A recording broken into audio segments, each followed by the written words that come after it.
Yeah, I don't care. Just pretend to love each other. We do love each other. All right. So, what are your names? My name is Camille Principato. And my name is Frank Principato. And I was one from a large family. No, you're going to be 80 years old in January. I forgot. I'm going to be 80 years old in July. And I'm going to be 84 years old in September. I was born in 1929. And I was born in 1933. Good ages. You guys look good for your age. Okay. So how do you know me? I know. Gina is one of my grandchildren. Your favorite, right? She's, of course, my favorite. Well, I will She's the youngest of my four grandchildren. I have four grandchildren, 2 sons and 4 grandchildren. My oldest son has graduated from Georgia, and my other one is in Georgia also, my girl, and the other 2 is Gina and her sister, who live around the corner from me. So we see them very often. Now, Gina is not my favorite because my favorite is the other Gina. I really have 2 Ginas. Okay, Grandpa. Let's go to the questions. Okay. So, what was your lifestyle when you guys were around my age or in your 20s? So, what was like a typical day? A typical day, well, I worked in the city. I graduated from high school and I worked in the city. And I had a job with on Lexington Avenue and 59th Street. So that was, traveling to the city was very easy for me because we lived in Queens and it wasn't difficult getting back and forth to the city. We went by transportation. It cost us almost nothing. You'd get a transfer from the bus to the train, and it was like not even 50 cents. So. What about you, Grandpa? Well, I graduated when I was 17 years old. I went to school in the evenings. I took college courses, and I got my first job and my only job at 18 years of age with a bank. In those days, that bank was known as Manufacturers Hanover Trust Company. It eventually merged with Chemical Bank, and it is now known as Chase Manhattan Bank. I worked for 43 years with my only bank, and I was totally happy. I started up through the ranks, and I became a vice president of the bank. Meanwhile, I met Camille, my wife, at the age of 26 years of age. We fell in love at a beach party. We both had separate dates, and they were telling off-color jokes, and we didn't like those jokes, and we introduced each other, and I was infatuated with Camille, and I found out where she worked. She worked for General Electric. I called her up and we had our first date. I was totally nervous because when I called upon her at home, I didn't know she had 9 other sisters. They were lined up on the couch waiting for me, asking me questions, jokingly, of course. And I'm an only child, so you can imagine exactly how I felt meeting this large, marvelous family. We went out, we went to Radio City Music Hall, and from there, we felt madly in love, and I wanted to get married right away. Not that it was necessary. And we eventually got married approximately 8 or 9 months later. So what was your take on the traditional family when you were young and the modern family nowadays? A traditional family, certainly 50 some odd years ago, because we have been married now for 56 years, a traditional family was spent strictly, quote, as a family life. We used to go with our grandparents on Sundays and have the typical family dinner when all the children used to be in the nest and encircled the parents and grandparents. The world has become so much smaller now that children and grandchildren move away from the traditional family life. And unfortunately, because of the distance involved, They cannot meet on Sundays or every other Sundays or every other month. So people have to travel today in order to meet their formerly traditional family. And how do you feel about that? I feel we have lost something because in a traditional family, you enjoy the love of your blood, Of your siblings. of your siblings. Now you look forward to seeing those siblings, but it creates a problem. We all have our own lives. Your siblings have moved away and they have their own lives. And as a result, it's very difficult to see each other as often as we always did. Now, you two were lucky enough to be married for 50 plus years, and that's fantastic. Now, it is known that 50% of marriages end in divorce. So what is your take on that? And did you think that would happen back when you guys just started meeting and getting married? Divorce was practically unheard of in those days. People did not, at the top of a hat, to just go ahead and get divorced. They sacrificed, and there's struggles going through marriage. There are some days you're deeply in love, some days you hate them. That's true, but they adjusted to all of it. Nowadays, it's one little thing happens and they're ready for divorce. When they say, I'm sorry, Camille, when they say marriage is a partnership, yes, it is a partnership.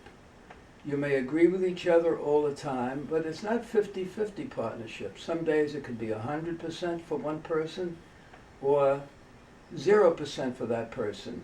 It's not 50-50. It's give and take.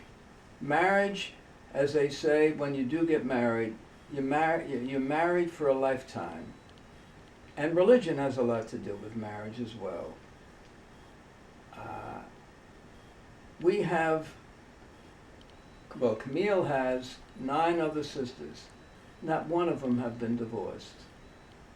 That'll tell you something. So when you were young, what were the roles of men and women, and how do you feel like they changed now? They have changed for the better. A woman's role in those days was to get married and give birth to children and become a home domesticated wife. But the liberation of women, they are now in the workplace. They're doing very well for themselves. They've gone the other extreme. There's good and bad, mostly good for that reason, because when a woman got married, I repeat, and she became a wife, a mother, after her children were out of school, she would get a secondary job. Today, a woman in the workplace has achieved much success, and I applaud that. Now, Grandma, when you were as a mother, you worked right in the city. Now, was that unheard of that many women worked while they had children? Yes, it was. I didn't work until my youngest son, which is Gina's father, until he was 13. And then I went off to work. And I started to work in the school system, only because I felt it didn't interfere with my children. Being off for the summer. Being off for the summer, it was good that way. And I worked there for over 25 years.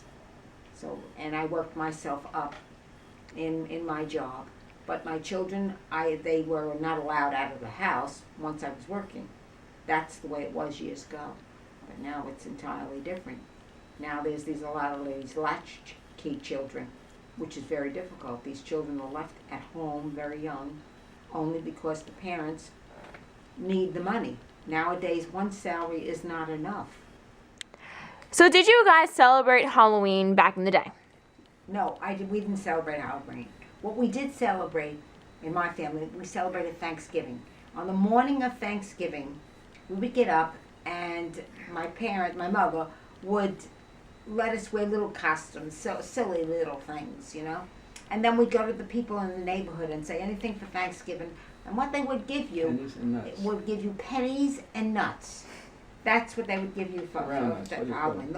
Mostly the walnuts, and they would give you that for Thanksgiving.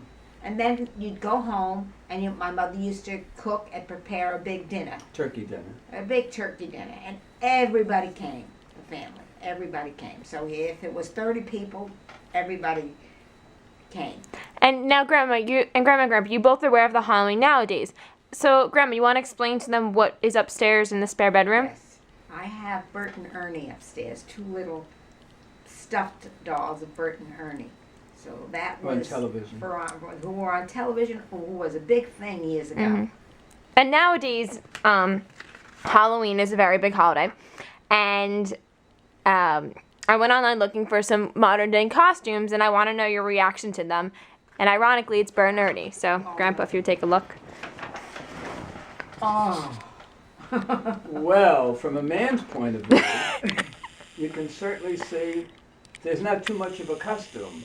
It's mostly all flesh. I will say this, though. From a man's point of view, again, and we were boys, the only way we celebrated Halloween was to take women's long stockings that they used to wear in those days and fill them up with flour that you bake a cake with. And we used to tie a knot at the end and make it like a ball and hit each other in the street.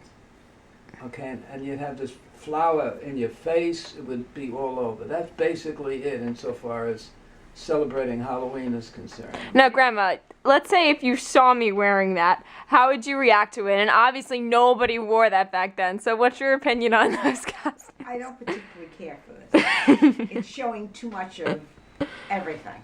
And that's the problem with nowadays. And what do they expect the young fellas to do once they see girls like this? Now, if you want to go into that, I was out at Atlantic City in Harris, and they have a pool party every Saturday night. Well, these costumes are nothing. I can't tell you what these girls look like with the spike heels about 6 inches high, the dresses that are so short they just keep pulling them down, the boobs are all showing, their rear end is all showing. And what I don't understand is the guys are dressed with just polo shirts and maybe shorts or a pair of slacks.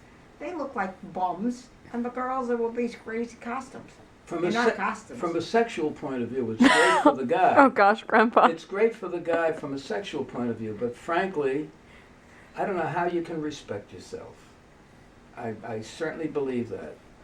And now, Grandma, what would you wear back then? Back then, you were all covered up. It was a lot of dresses with the tight at the waist, full skirts. You always wore stockings. You never went without stockings. We wore heels, but they were maybe 3-inch heels. I always wore heels. And you were dressed very moderate. That's the way it was years ago. Full skirts mostly, you know. If you had a tight skirt, it was tight, but not tight like the way they wear it now, where it served you see every curve in the body. That was it. And that's what the designers made. But now the designers are making all these crazy outfits, so the girls wear them. Nothing is left for the imagination. Nothing. Everything. Years ago, you didn't show all that. But nowadays, that's where it is. And I think they're losing something. My father-in-law had an expression which I certainly adhere to. It was, everything in moderation. You need a lot left for the imagination. Save that for the perfect time and place if you truly loved your spouse. Thank you so much for being my little interview people today that I can interview you guys. I'm sorry I'm cutting into your dinner, but thank you so much. You guys are the best grandparents ever. Gina, it's been an honor having this interview with you. And frankly, if there's a Mr. Heller in your life, I don't know who he is, but I certainly think she deserves an A+. Oh, you guys are so sweet. We're very proud to be your grandparents. And by the way, if she gets an A+, we should get 2 points out of the A+. Give her a 98 and we'll take the other 2 points. I really think she should get an A+. All right, thank you. Thank you, guys. Enjoy your dinner. We will. Bye. Bye.